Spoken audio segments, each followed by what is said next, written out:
the protocol when Trump bought red meat Bitcoin burgers. He called it crypto. Republican U.S. presidential candidate Donald Trump won chits from the Bitcoin community for reportedly purchasing smash burgers at a Bitcoin-friendly New York pub. But in a way, the whole episode was about damage control.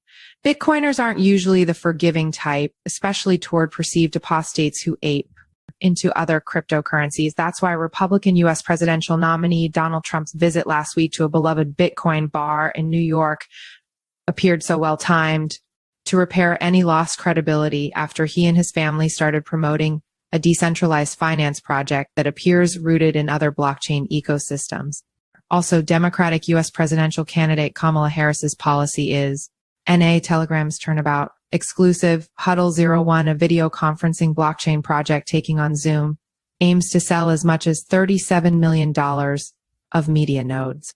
Top picks from the past week's Protocol Village column, $110 million of blockchain project fundraisings. This article is featured in the latest issue of the Protocol, our weekly newsletter exploring the tech behind crypto, one block at a time. Sign up here to get it in your inbox every Wednesday. Network News screenshot of the Zaprite invoice used by Republican U.S. presidential nominee Donald Trump to buy burgers and Diet Cokes at the bar Pubkey in New York. Pubkey X lesser evilism. It goes without saying that many Bitcoin purists do not like to mingle their business, politics, or even company with users of other blockchains or cryptocurrencies, which is partly why the Republican U.S. presidential nominee Donald Trump garnered so much scorn from Bitcoiners last week for promoting a very much not Bitcoin decentralized finance project. World Liberty Financial, complete with its own token and a pre-mined allocation to insiders. Trump launching a shitcoin may have been the final straw to lose my vote, tweeted Bitcoin-friendly author Mitchell Askew. Responses on the thread ranged from total agreement to what one might call lesser evilism. The rhetorical contrast of one bad option with an even worse option. True, but it's that or World War III with Commie Kamala, wrote Frictionless BTC. The DeFi dalliance threatened to undo much of the goodwill Trump built up at the Bitcoin Nashville conference in July, when he tossed out a series of red meat pledges, including commuting the rest of Silk Road creator Ross Ulbricht's life sentence and creating a strategic national Bitcoin stockpile. Multiple standing ovations ensued. So it was fortuitous timing for Trump that his campaign scheduled a stop later in the week at the Bitcoin-friendly New York City bar Pubkey. According to the bar's official X account, Trump bought 50 smash burgers and Diet Cokes for people in attendance at a total cost of $998.77, including tax and tip, and then paid for it all in Bitcoin. Fox News posted a video of the entire scene, leading a sharp-eyed reporter from Crypto Slate to quickly point out that Trump's role mainly consisted of standing by at the counter, while handlers actually performed the transaction, passing smartphones back and forth between them, whatever. The bar crowd cheered. "Crypto burgers," Trump said as he handed them out. A voice from behind the camera corrected him. Bitcoin burgers. As much as it was a second chance for Trump to prove his Bitcoin bona fides, the choreographed transaction served as a sort of benchmark for the blockchain's evolution as a viable payments option for a retail-facing business in the U.S. Will Cole, head of product at the Bitcoin payments app Zaprite, who happens to be Bitcoin-friendly U.S. Senator Cynthia Lummis's son-in-law, described what he called the Trump stack, Pubkey, running a node on Bitcoin's Lightning Network on Voltage Cloud, used Zaprite to provide an invoice for the purchase. And Trump paid using a Strike wallet.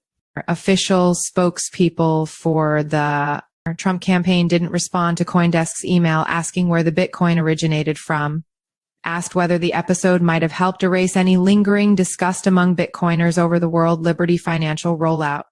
Pubkey founder Thomas Pakia didn't exactly dispute the premise of the question. The other stuff that the family has going on is sort of outside our purview and scope, he said in an interview. Everybody is on a journey toward understanding the difference between Bitcoin and crypto. I like to meet people where they are. Elsewhere, Caroline Ellison exits a Manhattan courthouse after being sentenced to 2 years in prison on September 24, 2024. Victor Chen, CoinDesk. Former Alameda Research CEO Caroline Ellison was sentenced to 2 years in prison by a federal judge. On Tuesday, the judge said Ellison, 29, who will also have to forfeit about $11 billion, could serve the sentence at a minimum security facility near Boston, where her family lives. Ellison was a key witness in the government's trial against her former boyfriend, FTX founder Sam Bankman-Fried, who was convicted on 7 counts of fraud and conspiracy before being sentenced earlier this year to 25 years in prison. Vice President and Democratic nominee Kamala Harris made her first remarks on crypto on Sunday before donors in New York City. Her specific choice of term was digital assets. A person with knowledge of the talks between her campaign and crypto insiders told CoinDesk that the discussions about digital asset policy remain high level and aren't likely to produce a detailed stance before the election in early November. Stand with Crypto, an advocacy group whose industry partners include exchanges Coinbase and Gemini, as well as Filecoin developer Protocol Labs, issued a rating of NA on Harris's crypto policies for not enough information. Or Telegram, the instant messaging app popular with crypto industry pros, made significant changes to its terms of service, Chief Executive Officer Pavel Durov said in a post on the app on Monday. The app's privacy conditions now state that Telegram will now share a user's IP address and phone number with judicial authorities in cases where criminal conduct is being investigated. Crypto exchange Bings has been hacked for a minor amount of assets, and the exchange plans to compensate users for any loss, the firm's chief product officer CPO said in a message on 10th. On-chain data suggests nearly $43 million was stolen from the exchange in multiple tranches, with $13.25 million Ether, $2.3 million BNB, $4.4 million USDT, among other, being drained. Former Grammy-nominated artist and entrepreneur Iggy Azalea will release Motherland, a new online casino that uses her mother token, in November. Azalea unveiled the project alongside business partner Joe McCann, founder of crypto investment firm Asymmetric, and manager Reese Pearson at her Motherland Rodeo event at Breakpoint in Singapore last Friday. Huddle 01, blockchain video conferencing project that seeks to outdo Zoom, targets $37 million node sale. Huddle 01 CTO Susmit Lavania left and CEO Ayush Ranjan on a Huddle video conference call. Huddle 01,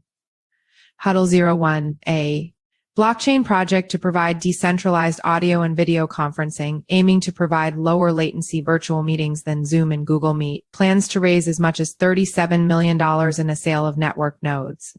The 49,600 media nodes being sold offer operators a way to contribute excess internet bandwidth to the communication network in exchange for token rewards.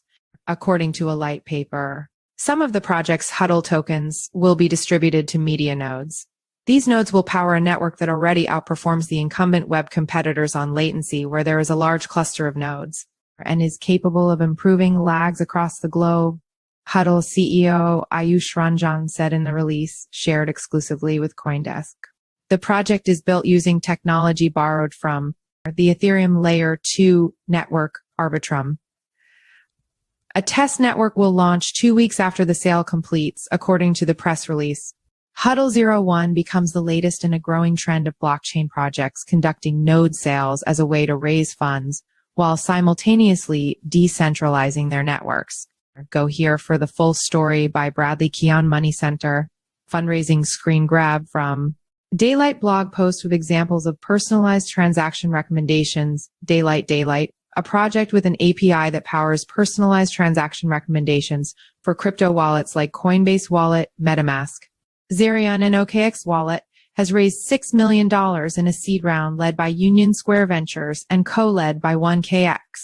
Examples of recommended transactions, see images above, include token mints, claims, and quests. According to a blog post, it's like the home tabs of Netflix or Spotify, but with things to do on chain instead of movies or music. Others details in Protocol Village column, Celestia Foundation, M, first on CoinDesk, WSPN M, Drift M, Darkbright M, deals and grants. Deus Ex CEO Tim Grant. Deus Ex crypto investment firm Deus Ex Capital unveils DeFi. unit, which will start new yield generating protocol MicroStrategy, boosts Bitcoin holdings with $458 million purchase. Upsized convertible note offering to $1 billion. Polymarket reportedly seeks $50 million in funding. Mull's token as election bets surge data and token Sky reconsiders plan to offboard wrapped Bitcoin. After chat with BitGo CEO, Ethereum developers confirm plan to split Pectra upgrade in. 2 MicroStrategy outpaces BlackRock's EBIT by over 3 times year-to-date. YouTube page of India's Supreme Court hacked to promote XRP regulatory and policy. We are running out of time, us. House Democrat urges stablecoin bill compromise. Mango markets Mull's CFTC settlement over crypto trading violations. Protocol Village. Top picks of the past week from our Protocol Village column highlighting key our blockchain tech upgrades and news. Praxis Citizen Map. Praxis Abra, a platform for digital asset services, has partnered with Praxis, described as the first network state to collaborate on real-world asset tokenization, as well as DeFi services to network states, including those created on the Praxis platform. According to the team, Praxis and Abra intend to create an on-chain database of real estate businesses, citizenship contracts, marketplaces, and other on-chain DeFi, decentralized financial services that interact seamlessly with both online communities and physical cities. Balaji Srinivasan, author of The Network State, is one of Praxis's backers. Bitcoin zero-knowledge rollup Citrea has deployed its BITVM-based bridge Clementine to the Bitcoin testnet. Citrea, which raised $2.7 million in seed funding led by Galaxy in February, aim is to use Bitcoin as a settlement layer to make it the foundation for the world's finance, according to an emailed announcement on Tuesday. Frankendancer, an early version of Jump Crypto's highly anticipated Solana validator client software, FireDancer, is live and contributing to the performance of the Solana blockchain, Jump's chief science officer Kevin Bowers said Friday. FireDancer itself is running on testnet, Bowers said, indicating it has achieved minimum viability and is getting close. WorldCoin, the blockchain identity network known for its iris-scanning orbs as well as its affiliation with OpenAI founder Sam Altman, introduced FaceAuth, a new security measure for World ID. According to the team, FaceAuth is a private one-face comparison that ensures only the person who verified their World ID at an orb can use it. It provides increased security for your World ID during actions like online purchases, financial transactions, secure sign-in applications, and much more. Aether, a project for decentralized GPU cloud computing, and Filecoin Foundation are establishing an alliance to provide clients with enterprise-grade solutions to support their businesses with decentralized infrastructure, according to a blog post. As part of our collaboration with the Filecoin Foundation, Aether will explore GPU leasing to Filecoin's storage providers, thus providing Filecoin's infrastructure network with a reliable and secure source of GPU cloud computing supplies. Calendar Sept 25 to 26 European Blockchain Convention Barcelona Sept 30 to October 2 Masari Mainit New York October 1 to 2 CV Summit Zug Switzerland October 9 to 11 Permissionless Salt Lake City October 9 to 10 Bitcoin Amsterdam, October 10 to 12 Bitcoin Mints eCash Berlin, October 15 to 17 Meridian London, October 18 to 19 Pacific Bitcoin Festival Los Angeles, October 21 to 22 Cosmoverse Dubai, October 23 to 24 Cardano Summit Dubai, October 25 to 26 Plan B Forum Lugano, October 30 to 31 Chainlink SmartCon Hong Kong, November 9 to 11, Near Protocols Redacted, Bangkok. November 10, OpNext Bitcoin Scaling Conference, Boston. November 11 to 14, Web Summit, Lisbon. November 12 to 14, DevCon 7, Bangkok. November 15 to 16, Adopting Bitcoin, San Salvador, El Salvador. November 20 to 21, North American Blockchain Summit, Dallas. December 5 to 6, Emergence, Prague, January 21 to 25, WAGMI Conference, Miami, January 30 to 31, Plan B Forum, San Salvador, El Salvador. February 19th, 2025, Consensus Hong Kong, May 14 to 16 Consensus Toronto, May 27 to 29, Bitcoin 2025, Las Vegas.